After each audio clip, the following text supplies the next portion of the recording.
Bill Buckner was one of the best hitters of his generation, almost 3,000 hits. And he rarely didn't make contact. He hardly ever struck out. And he was an excellent defender for many years as well. And also, by all accounts, a great human. And part of being human is, as we all know, failure. And for a man whose numbers are Cooperstown worthy in terms of hits and in terms of years playing and in terms of excellence, he's remembered for a ground ball that went through his legs in a Game 6 in the 1986 World Series in Shea Stadium. That was the final blow of an awful inning that he had nothing to do with at that point in time. And the idea that he was still out there in advancing years with his bad legs at first base was because John McNamara, the manager, wanted him out there to celebrate the final out of the World Series. Wanted him on the field when the curse was finally broken. Of a team that he was a heartbeat of in many ways. Agreed.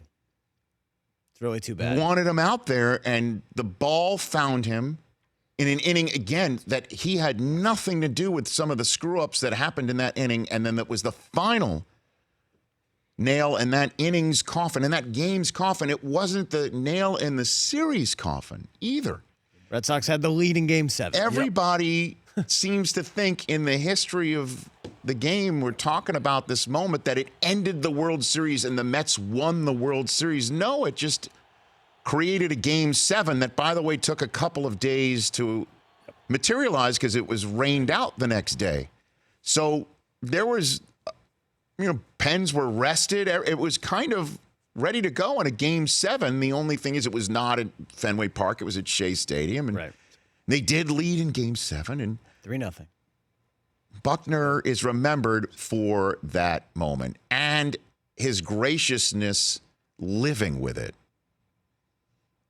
Remembered for his graciousness living with it. The number of times he was asked to sign that photograph that Mookie Wilson, who was the one who hit the ball that went through his legs, he had already signed it. The number of times he was asked to do that.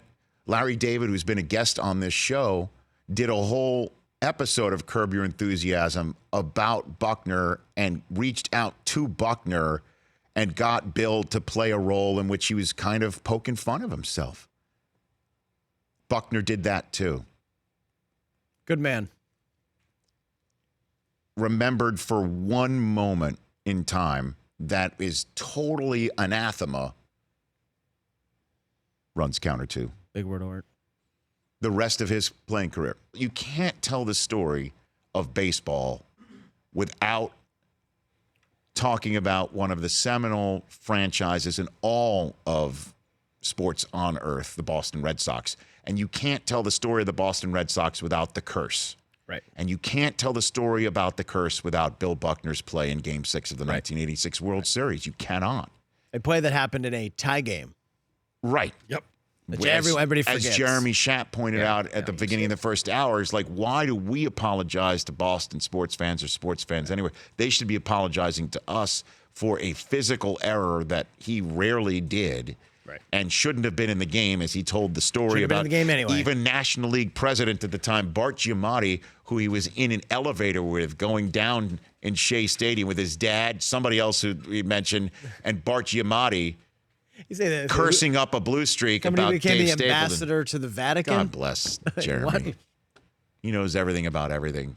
Yeah, Bill Buckner gets wrongfully blamed for the Red Sox losing that World Series. And he has to, that's how his baseball career, that includes, again, he had 2,707 hits in the 70s and 80s combined. The only person who had more was Pete Rose, who had 2,929 hits in that stretch.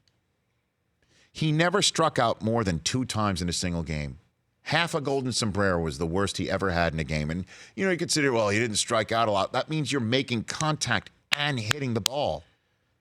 He was terrific at the plate. Pete Rose always would say, he said it when he's been on this show before. Golf, so everyone says that's such a tough game. He goes, the ball I hit was moving. Right. This guy had his amazing streak. The only person who had more hits in 2 decades that he played. Again, he came up in 1969 and he retired in 1990. That's the 4 decades that Jeremy was referring to for his career, 4-decade player. So he had his lion's share of his career, 70s and 80s. Only the hit king himself had more hits. And we're talking about an error in a tie game. In a tie game.